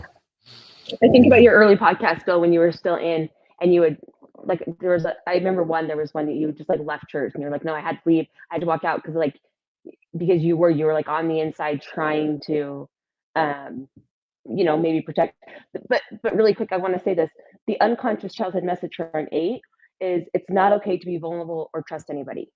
Okay, that's what you're working from. What you need to hear is you will not be betrayed. So as an 8, finding everything out, right, like hits, like I'm sure that I felt betrayed. Like I felt totally betrayed because I'm like, no, I'm so in it. So I'm sure for you, even more so, that betrayal, and then feeling that, and then wanting to protect other people because you don't feel like, tell me what you think. You GD SOBs, you intentionally deceived me. You manipulated me, you took advantage of me, and you lied to all these people, and you're hurting them in the process. Yeah, I can resonate a little bit. A little bit. Kind of sounds familiar. The growth point for an 8 is 2. So you become more open-hearted and caring. Yeah, and I have a very sensitive side too. Yeah, and I've seen you grow that side of you. You've done a lot of inner work and your especially your dives into Buddhism. I've seen the 2 grow in you, Bill. Yeah. And the stress point, because I want to talk about this for just a second too, and then we'll move on. Yeah. So the 5. What's the stress points? Yeah. 5. I do. I will. If you if you're going to use my stuff against me, I will hide my stuff. I'm going to be so secretive about what I'm thinking, what's going on inside, because it does not feel safe to be vulnerable and share with you my inner workings if you're just going to use them to run me over or beat me up or tear me down. Yeah. I resonate a little there too. Yeah. I mean, but seeing that as somebody, I can see the 8 also being like on the other side of being more of like an apologist, or not even an apologist, but like if you're still 100% like believing, you know what I mean? Being the challenger on that side. And I feel like I see some of these people, and I don't want to say certain names, but like certain people that may or may not have been in a debate, who are just like so, their conviction is so strong, and they feel like morally what they're doing is good, and they're protecting these people because the you people are, hurting us, and you're the challenger on the other side too. So I feel like if you can get an 8 to have this awakening and to see a bigger picture and a bigger, aspect of just life in general, it's like the growth for an 8, I feel like, is so huge, and I feel like the contrast is so big. Yeah, my solid wing is to a 9, and as long as I don't feel like somebody is in power and hurting somebody that isn't in power, if I perceive there's some sort of equal ground and there's just disagreement, I'm the first one to come in and go like, whoa, hold on a minute. Stand back, guys. Like, try to see each other from the other person's perspective. I do that really well too. As long as I don't perceive there's a bully or somebody who's taking advantage of someone, I tend to be the first guy in the room to help people make connections to soften up.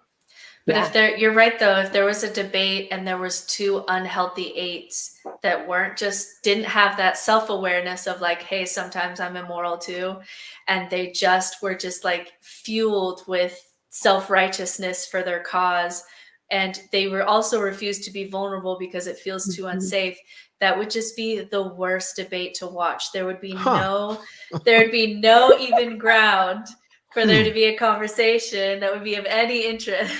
Have you had a few of those debates, Bill? No, I've participated in debates where, yes, or at least attended debates where you can see that strongly in a certain side, and at that point, nothing really can get accomplished because that person, hell or high water, they're not going to let you know there's any weakness in their argument, right? And they will go to whatever degree necessary to win, because they also believe they're defending something and someone. And they're both right in whatever ways that they think they're right. They could even both be right, but there would just be nowhere to go, Yeah. Amen. Yeah. Love this. Love it. Okay, cool. The 9. Let's do it. This is the last one: the peacemaker, the diplomat, the mediator. I always think of Dan Weatherspoon. He's a 9. I always think of him for 9s. Good, strong 9. Okay. So like I said earlier, my husband's a 9. This was so huge. This one was huge for me because I feel like 9s can be very misunderstood. It's funny, just really quick. When I married my husband, okay, and I would see him interact with people, it's like, even if he has one best friend, he is like 5 people's number one best friend. Do you know what I mean? And when we go to different places and there's different interactions, different people, for me, it's like, I feel like I'm always the same. I'm going to show up and I am who I am. You like me, you don't, whatever. This is me. Where he was so much more like fluid and kind of would adapt to the room and adapt to, who he's around, and he could just kind of fit into something. But it always like blew my mind because it was never fake. He was never fake or putting on an act. It's just like he was more of a chameleon of letting people feel comfortable and feel like they could be themselves, and he will like meet people wherever they are.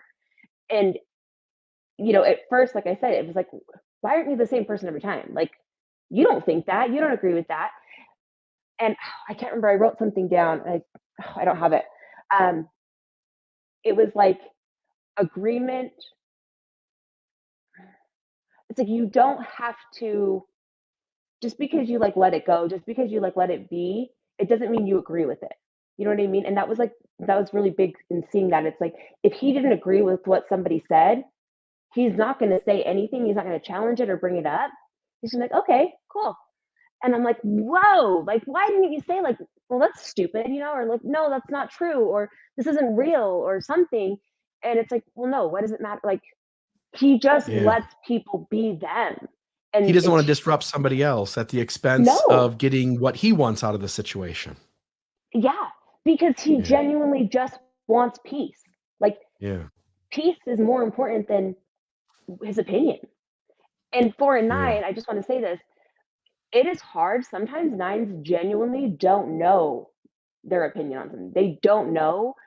They can be very detached from their own wants and needs. It's not that they're suppressing them, but they genuinely just are like, no, I don't care. It's what everybody wants, and then I feel good. I feel like it's really easy for the 9s in my life. There's only a couple, but it's really easy to see whether you're an unhealthy 9 or a healthy 9, like really quick. I can tell, because if you're an unhealthy 9, you're just a doormat, right? And you don't really have a personality except for just mirroring the personalities around you. But the reason that 9s are like at the top of the Enneagram is because a healthy 9 can just meet all the numbers that are, because we all have these parts of us within us. They can just kind of, oh, I need an 8 here, or I'm going to meet this with my 4, or I'm going to go do this with the 3s. And they can really be all of them all at once and bring everyone together so that everybody's safe. So to me, it's really, you can really see the difference between a healthy 9 and an unhealthy 9 based on whether they're a doormat or whether they're just able to meet the experience with whatever part of themselves is most appropriate for that situation. And so I always see Dan Witherspoon, the reason he's so good at panels is because he really is, to me, a really well-developed 9. Like, he really holds that peacemaking space so that you can have panels of 6, 7 people, really, really different, and Dan can handle that. Love it, man.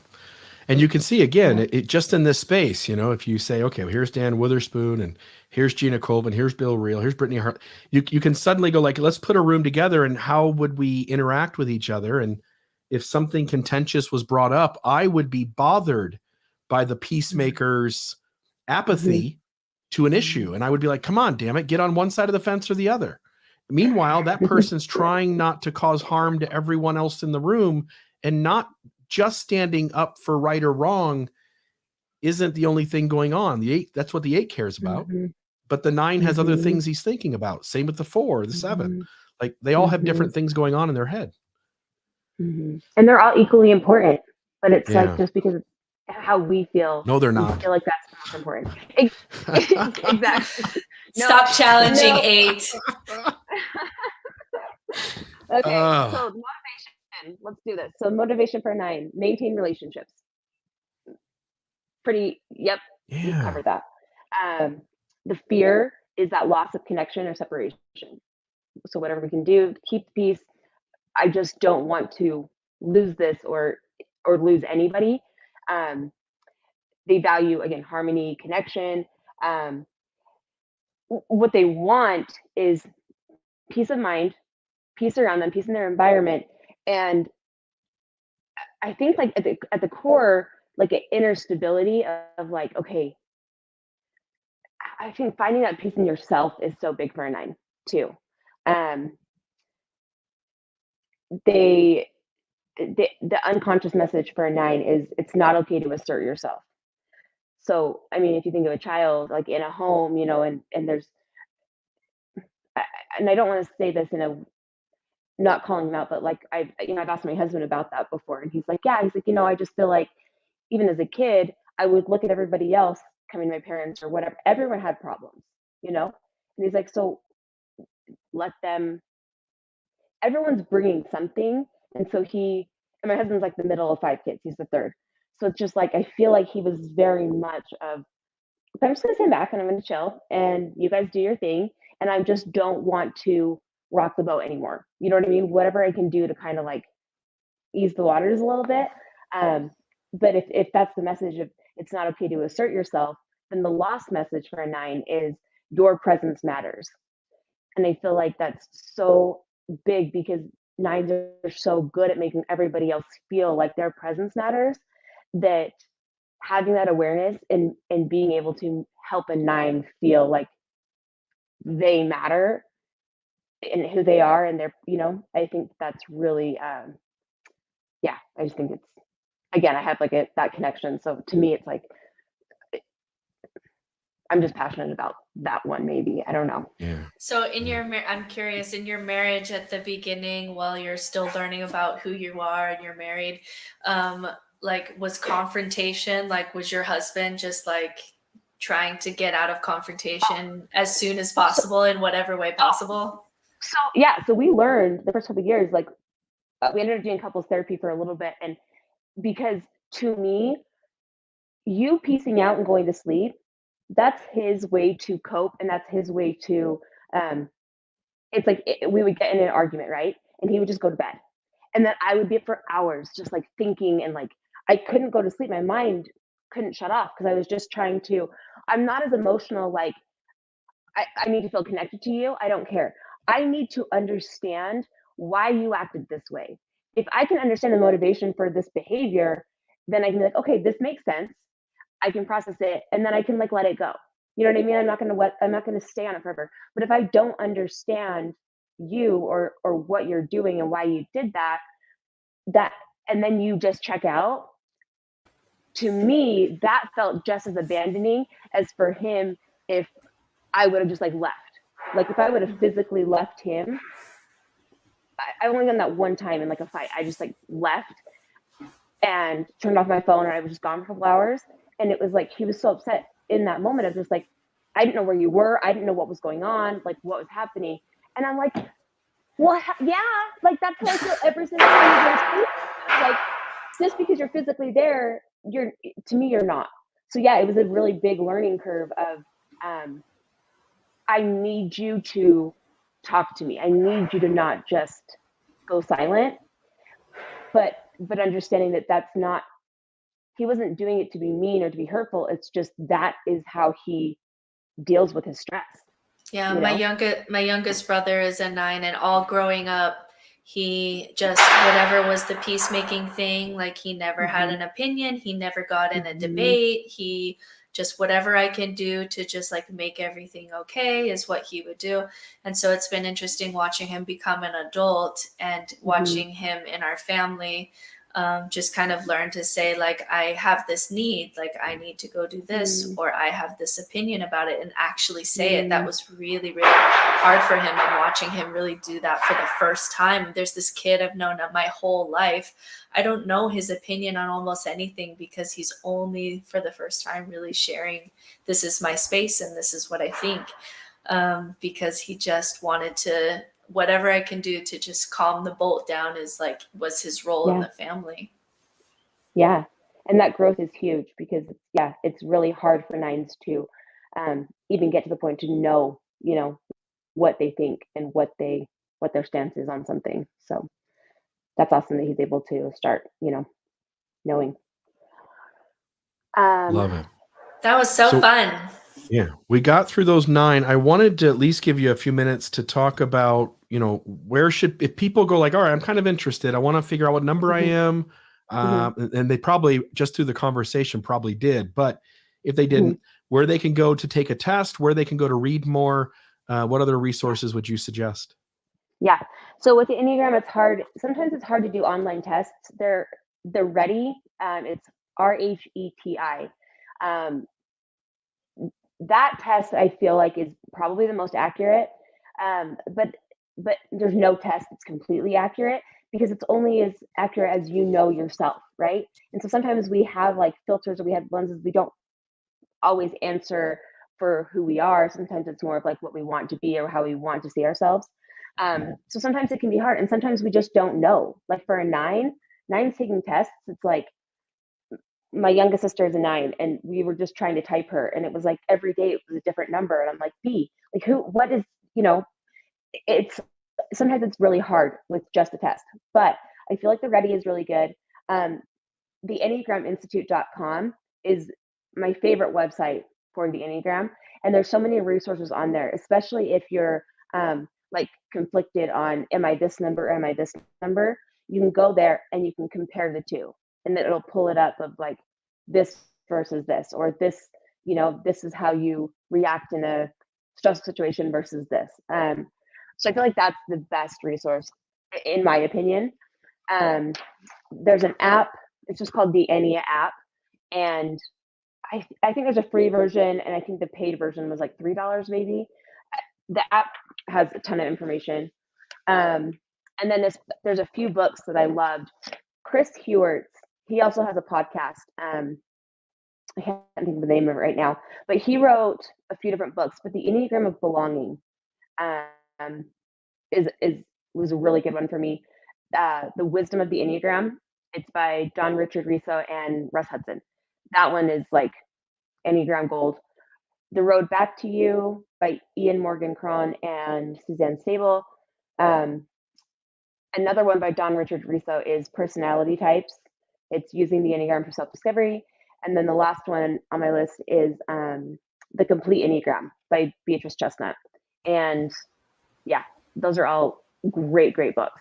And Bill will post all of the ones that you mentioned. But it's so interesting how you said it's only really as helpful as how self-honest you're able to be, because so I've been professionally tested twice. Like someone came into a workspace and gave me and my fellow employees like a professional test in order for us to learn how to work together. And so that's the first time that I came across it, and it really helped us work better together as a group. It was a bunch of teachers and we did this, and the first time I did it, it said I was a 5 with a 4 wing, but I think it's because I really wanted to be a 5, because 5s, whatever their niche thing is, they're really smart, right? They're really smart at their genius in their niche thing.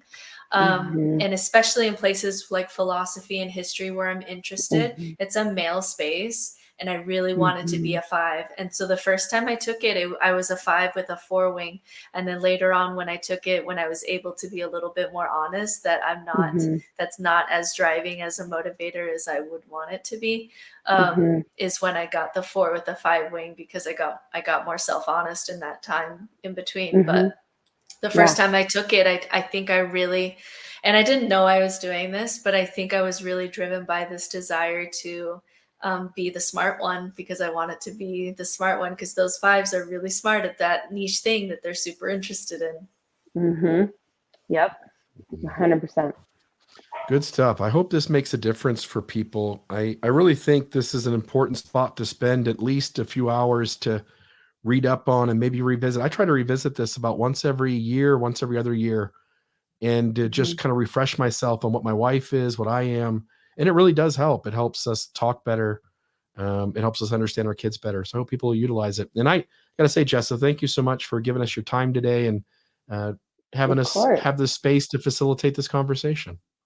Yeah, no, thank you. It's been so fun. So fun to have the discussion. So thanks for having me. And I hope you take Brittany up on your offer and you start kicking ass on that Instagram.